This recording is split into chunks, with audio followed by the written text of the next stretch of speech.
Salut à tous et bienvenue dans l'Antre du Lutin. Alors aujourd'hui, une figurine Reaper, une licorne, que l'on va peindre façon Chromatis dans Massive Darkness. Alors il ne faut pas oublier que Chromatis normalement c'est un roaming monster, mais c'est un roaming monster plein de petits arcs-en-ciel et de couleurs chatoyantes. On va peut-être désaturer un peu tout ça et donner un petit coup de fraîcheur à cette figurine.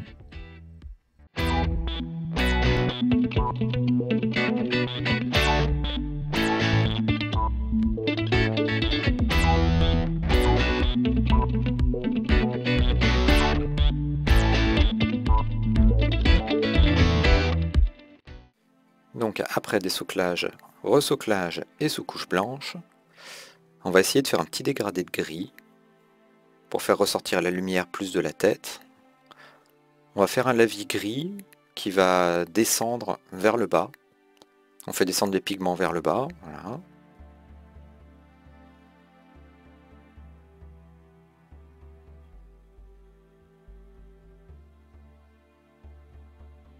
On en profite ensuite, une fois que ça a séché, avec un gris un petit peu plus foncé.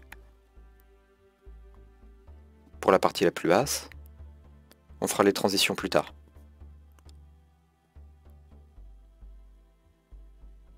Pour l'instant, je laisse en blanc les sabots et les poils sur les sabots. J'oublie pas de faire le ventre du cheval pour la partie inférieure, le dessous, pour faire la partie ombragée.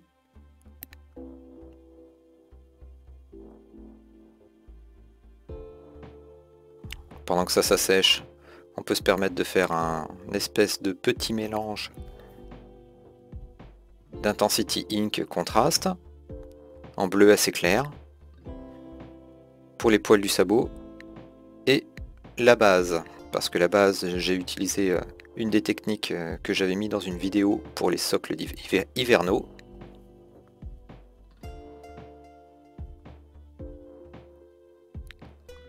On commence à toucher un petit peu les transitions pour les atténuer.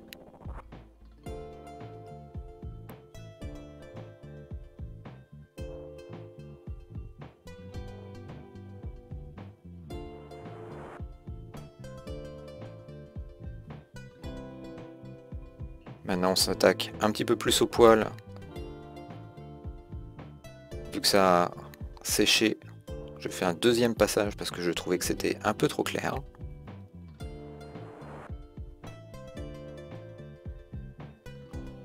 Avec de la gamme contraste ou Intensity Ink. Je vais bien dans les creux pour mon socle glacé. Ça fait ressortir les éléments blancs qui sont bien des morceaux de glace. Ça va donner de la profondeur.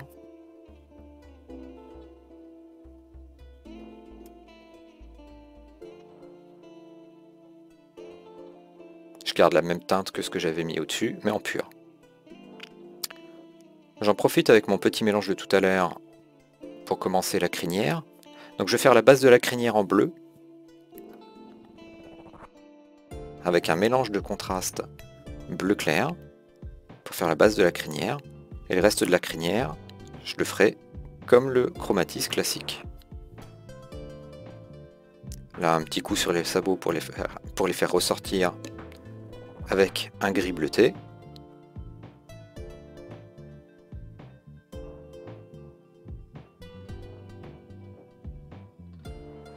Ce gris bleuté, j'ai rajouté un petit peu de bleu pour faire la transition des poils vers les pattes. Donc, on va commencer à toucher les transitions. Et avec cette couleur, on va commencer aussi à faire ressortir un petit peu les reliefs des muscles.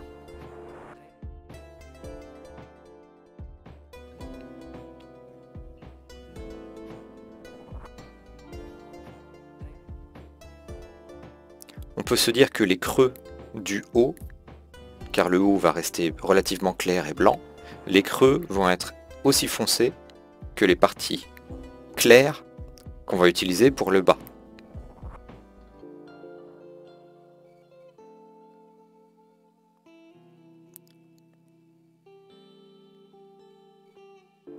Petite retouche sur le bas pour rajouter un petit peu de bleuté. On va rajouter petit à petit, par succession de retouches, on va rajouter du gris bleuté, soit dans les creux, soit dans les parties basses. Et on en profite aussi pour garder cette même teinte, pour faire ressortir les reliefs du visage du cheval.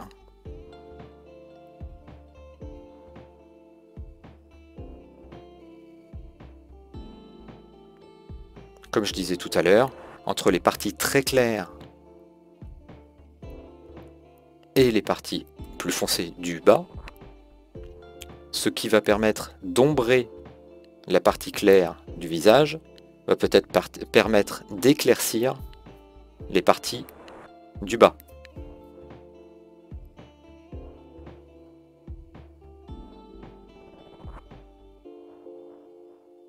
Bien s'appliquer par petites successions pour ramener des pigments là où on veut montrer les reliefs et les creux. Accentuer les ombres.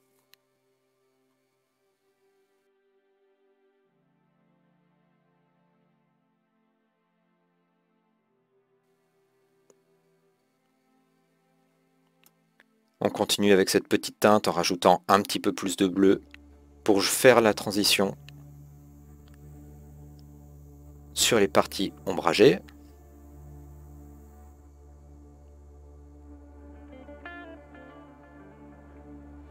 Pour l'instant, les reliefs du ventre étaient faits uniquement avec du gris. Là, on rajoute un petit peu de teinte bleue. Ça va faire une transition douce. Et ça va aller dans le sens de la figurine, qui sera donc blanche, grise, bleue. On va pas mettre trop de couleurs, sauf pour la crinière, bien sûr. On garde une cohérence, en fait.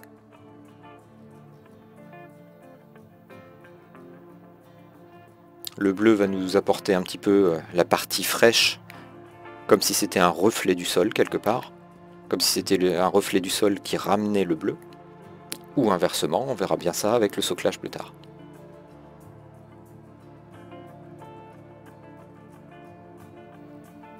Au fur et à mesure que ça sèche, je rajoute toujours un petit peu pour augmenter les contrastes.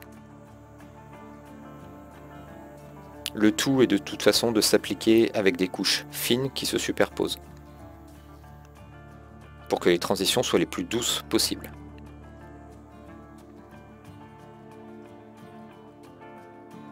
Alors parfois on a l'impression, quand c'est vraiment doux, de presque rajouter aucun pigment, de presque pas rajouter de peinture, mais c'est grâce à ces successions qu'on va réussir à avoir un beau résultat bien lisse.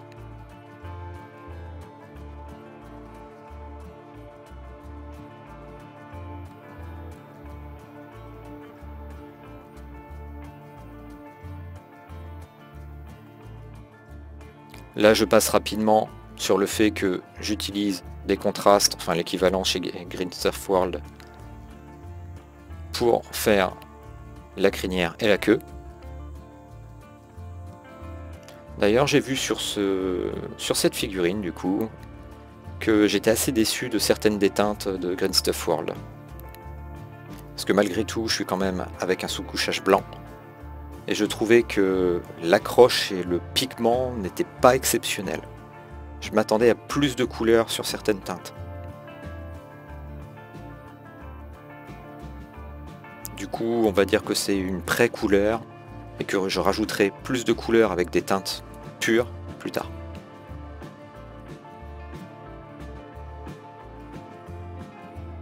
Donc j'ai commencé par les deux extrémités pour faire l'arc-en-ciel en 5 parties. Les deux extrémités, le milieu, et une fois que ce sera sec, je ferai les deux autres parties intermédiaires.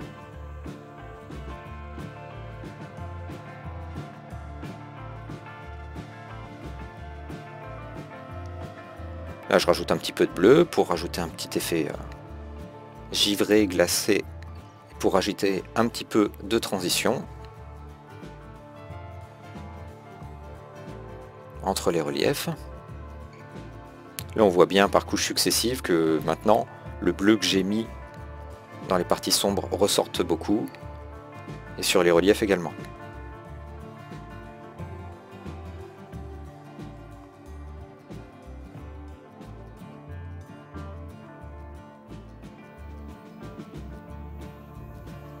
avec cette technique de glacis successif. Il faut du temps, mais ça sèche relativement vite parce qu'à chaque fois c'est vraiment que de toutes petites couches, très fines.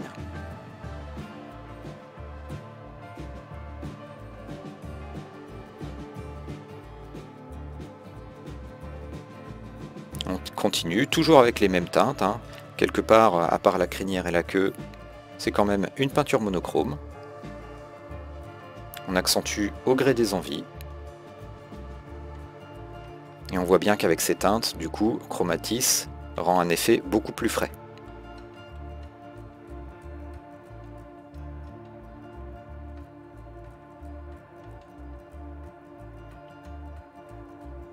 Et oui, on utilise le bleu, un bleu clair,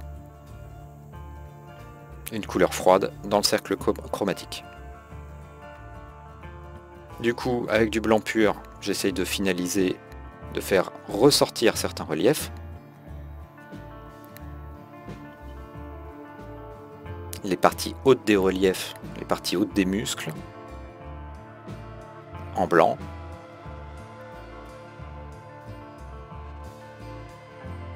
Ça va augmenter le contraste entre les creux et les hauts.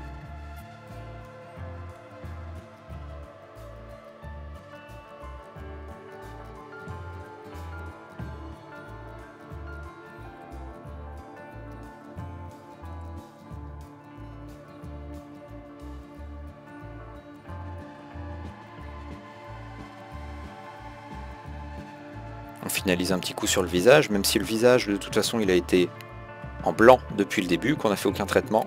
J'ai quand même préféré rajouter du blanc pur sur certaines arêtes.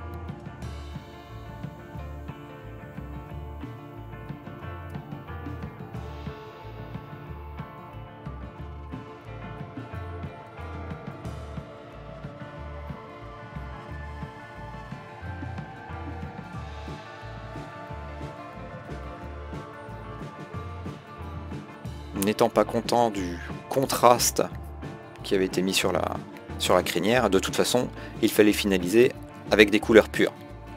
Finalement, j'en ai mis beaucoup plus que ce que je pensais juste faire les pointes des crinières et de la queue. Et j'ai retouché les mèches beaucoup plus, avec des couleurs pures, sortant directement du pot.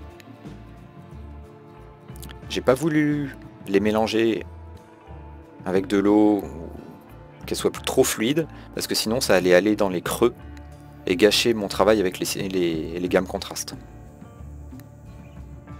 Donc je fais bien les mèches que je veux faire ressortir. La corne de la licorne mérite dans ses creux un tout petit peu de bleu pour faire ressortir le relief. De même, un petit liner, un petit lining dans le creux de la crinière en bleu pour faire ressortir la crinière, faire une séparation avec la peau.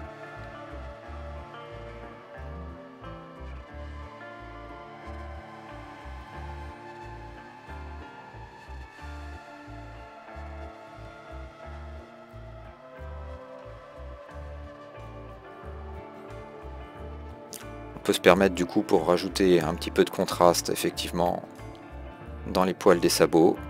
Ça mange pas de pain, ça fait ressortir un petit peu les reliefs. Et voilà, figurine terminée. Alors je sais pas ce que vous en pensez, moi je suis content de mon travail sur le blanc, c'est pas si évident que ça, hein, de toute façon, d'avoir un beau résultat pour faire ressortir les volumes avec les niveaux de gris, un peu de bleu sur le blanc. Voilà. C'est un travail qui est sympathique à faire. Voilà. Si vous voulez le petit tuto pour les dalles de donjon, c'est par ici. De même pour les socles hivernaux, c'est le deuxième lien qu'il y a ici. Voilà, c'est sur la chaîne, n'hésitez pas. Figurine donc super sympathique à peindre, j'ai pris beaucoup de plaisir. Si vous avez des petits commentaires, des petites techniques que vous auriez utilisées ou autres, n'hésitez pas à mettre un petit commentaire, on est là pour partager. Et puis je vous dis que vous pouvez faire un petit pouce, mettre un petit pouce, ça me fera plaisir. Vous pouvez vous abonner sur la chaîne, vous êtes ici chez vous, et on se retrouve une prochaine fois, soit pour une figurine, un peu de peinture, ou pour un test de jeu ou un avis. Allez, ciao tout le monde!